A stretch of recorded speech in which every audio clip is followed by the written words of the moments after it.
नमस्ते क्यूरियस कब्स, आज कुछ नया सीखने के लिए तैयार हो? चलो जेब्रा की दुनिया में घुसते हैं। जेब्रा जंगली जानवर होते हैं जो दिखने में थोड़े घोड़े जैसे होते हैं, लेकिन इनके ऊपर काले और सफेद धारियां होती हैं। हर जेब्रा का धारीदार पैटर्न अलग होता है, बिल्कुल हमारे उंगलियों के निशान की तरह।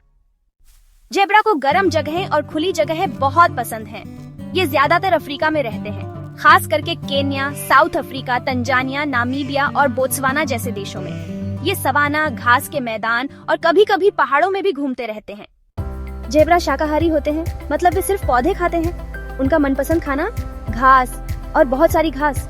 जब घास नहीं मिलती तो ये पत्ते और पेड़ की छाल भी खा लेते हैं।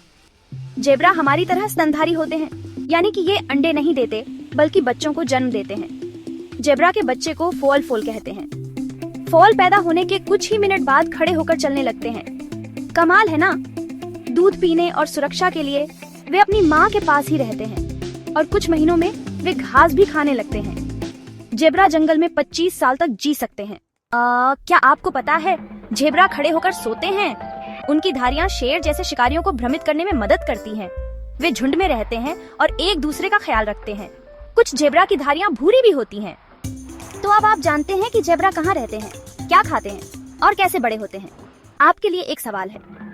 वाह, समय आ गया है एक छोटे से क्विज का, ये देखने के लिए कि आपको हमारे धारीदार दोस्तों जेब्रा के बारे में कितना याद है। तैयार हो? चलो शुरू करते हैं। पहला सवाल, जेब्रा क्या खाते हैं? ए पिज्जा, बी घास, सी मछली। नीचे कमेंट में अपना जवाब लिखो। दूसरा सवाल, ज्यादातर जेब्रा कहाँ रहते हैं? ए अंटार्कटिका, बी अफ्रीका, सी ऑस्ट्रेलिया। सही जवाब कमेंट्स में लिखो। चलो अब तीसरा सवाल, जेब्रा के बच्चे को क्या कहते हैं? क्या यह ए पप, बी कब या सी फोल है? अपना जवाब नीचे लिखो। अब चौथा सवाल, और यह एक बोनस सवाल है, जेब्रा की धारियां क्यों होती हैं? हम कमेंट्स में तुम्हारे मजेदार अनुमान सुनना चाहते हैं। शाबाश छोटे जीनियस, अब तुम जेब्रा एक्सपर्ट हो गए हो। लाइक, कमेंट और सब्सक्राइब करना मत भूलना और भी मजेदार जानवरों के एडवेंचर्स के लिए यहीं क्यूरियस कप पर। और सुनो, तुम्हारा क्या ख्याल है, जेब्रा की धारियां क्यों होती हैं? हमें कमेंट्स में बताओ। आज हमारे साथ एक्सप्लोर करने के लिए धन्यवाद छोटे एडवेंचरर्स। लाइक, सब्सक्राइब और बेल आइकॉन को दबाना न भूलें ताकि आप कोई भी वाइल्ड फैक्ट मिस न करें। अगली बार मिलते हैं क्यूरियस कप पर।